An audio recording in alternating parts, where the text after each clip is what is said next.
අපි අද හදන්න යන්නේ ඉතාලියන් සමන් සැලඩ් එකක්.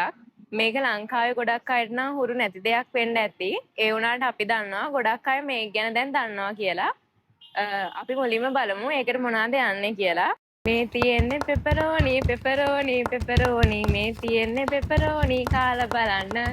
මේ තියෙන්නේ ඔලිව් ගෙඩි මේ තියෙන්නේ ඔලිව් ගෙඩි කපලා බලන්න. මේ තියෙන්නේ රතුලූණු මේ තියෙන්නේ රතුලූණු සැරට හදන්න.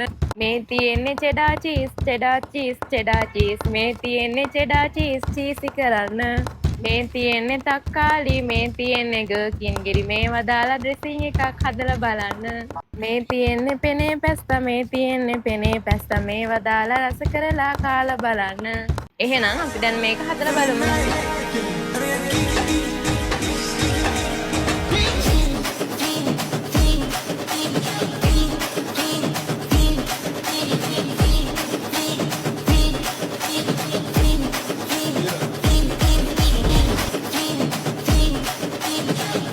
අපි මේ රස සැලඩ් එක හදලා ඉවරයි. අපි දැන් කාලා බලමු කොහොමද මේකේ රස කියලා.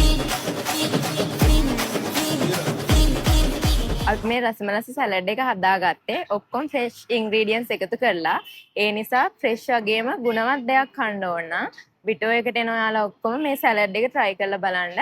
අපේ ඕනෙම අවුට්ලට් එකකින් ඔයාලට මේ සැලඩ් එක ගන්න පුළුවන්.